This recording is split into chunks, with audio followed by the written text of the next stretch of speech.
Prime Minister's in order. He's concluded his answer. The member for Mallee. Thank you, Mr Speaker. My question is to the Deputy Prime Minister and Minister for Agriculture and Water Resources. What action is the government taking to improve energy and water security for hard-working Australian farmers and families in regional communities? The Deputy Prime Minister has the call.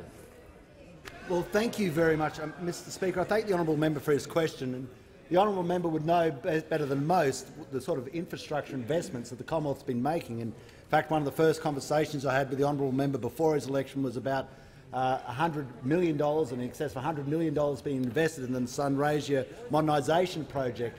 And when you go to Mildura now, you see that $100 million and a better return happening to those people, the booming almond industry, the booming grape industry, real money coming back into town, such a prosperous town, a real example of how we have turned around the agricultural economy, of how you're now seeing in the last 12 months a 23.7% increase in agriculture. In fact, no other sector of the economy added more to our economy than agriculture. Not iron ore, not coal, nothing more than agriculture. And that's a great example of good management and good government. Now, what we've also seen is the $20 million from the South West Loddon pipeline from the Mallee to the Murray. That's another substantial piece of investment that's been asked for so long, and now we're actually delivering on it.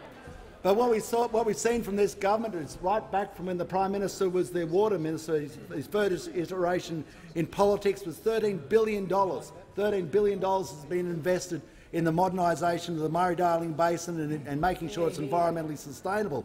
This is real investment. Massive investment. And we've also seen that we continue to build on that. Our belief in water infrastructure continues on with $2.5 billion being made available for infrastructure such as dams, and we've already put money on the table for Dungowan Dam, for Rookwood Weir. We've put feasibility studies going forward. We're making sure the McAllister Irrigation District, the member for Gippsland seat, is upgraded. We continue to put real investment here. And this sort of investment is leading, and this sort of investment also goes to research and development, so that now we have a 60% increase in water use efficiency in rice, a 60% increase in water use efficiency in rice, a 40% increase in water use efficiency in the last decade also in cotton. But this nation continues, and this side of the chamber continues to go forward with water infrastructure projects, and none better than what the Prime Minister suggested with pump hydro for the Snowy Mountains. The largest investment in the Snowy Mountains will happen, but as it's been put forward by this side of the government. And you could say, because I heard them say, "Oh well, that was their side, it wasn't Menzies," but it doesn't really matter. That's so far in the past. What I can tell you about the Labor Party side is this.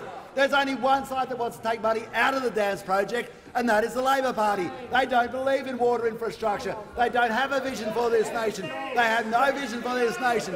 Where is the vision for this nation? But there is no vision for this nation because it's a Labor Party policy. The Labor Party policy to rip the guts out of our dams project, and never once have they had the courage to come to the dispatch box, or maybe they're going to do it now, to come to the dispatch box and say that they endorse the Deputy Prime our vision Minister's for this time nation has with the Snowy concluded. Mountains